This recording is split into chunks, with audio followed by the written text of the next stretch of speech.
மத்திய அரசின் இயந்திரங்களை கொண்டு அதிமுகவை மிரட்டுகிறது பாஜக என்ற திருநாவுக்கரசரின் குற்றச்சாட்டுக்கு திருநாவுக்கரசர் காங்கிரஸ் கட்சியின் மாநில தலைவரா அல்லது அதிமுகவிற்கான தலைவரா என தமிழக பாஜக தலைவர் தமிழிசை சவுந்தரராஜன் கேள்வி எழுப்பியுள்ளார்.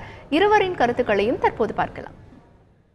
அமைச்சர்கள் சில ஊழல் சம்பந்தப்பட்ட அமைச்சர்கள் இருந்தால் அவர்களை மிரட்டியும் அச்சுறுத்தியும் இந்த மாதிரி பல்வேறு வகைகளில் மத்திய அரசு இயந்திரங்களை கண்டிப்பாக பயன்படுத்துகிறது. நடக்கும் பாருங்க, தேர்தல் வரும்போது ஜனாதிபதி தேர்தல், துணை ஜனாதிபதி தேர்தலெல்லாம் அதிமுக ஆதரவை கண்டிப்பாக வற்புறுத்தி கட்டாயப்படுத்தி பயமுறுத்தி பெறுவார்கள். அது பார்த்தாலே உங்களுக்கு தெரியும். அதுக்கு அடுத்த கட்டமாக அப்புறம் பார்லிமெண்ட் வரும்போதும் கண்டிப்பாக அச்சுறுத்தி அலையன்ஸுக்கு வந்தால் தான் விடுவாங்க. நேற்று அங்கே 4 நாள் விசாரணை நடந்துச்சு.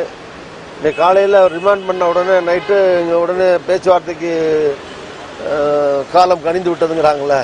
ஓட்டை காசு கொடுத்து வாங்குறதும் அந்த ஓட்டு போடுற சின்னத்தை காசு கொடுத்து வாங்குறதும் சரியான நடவடிக்கையா? ஆக என்ன கேட்டா, எனக்கு இப்ப ஒரு காங்கிரஸ் தலைவரா இருக்கிறாரா, அதிமுக ஒரு பிரிவோட தலைவரா இருக்கிறாரா, இல்லை என்றால் எனக்கு இப்படி சந்தேகம் வருகிறது. பாரதிய ஜனதா கட்சியின் நேர்மையான ஆட்சியில் அரசியல்வாதிகளும் குற்றம் செய்தவர்களாக இருந்தால் தப்பிக்க முடியாது, அதிகாரிகளும் குற்றம் செய்தவர்களாக இருந்தால் தப்பிக்க முடியாது. அதை பார்க்கத்தான் போகிறார்கள்.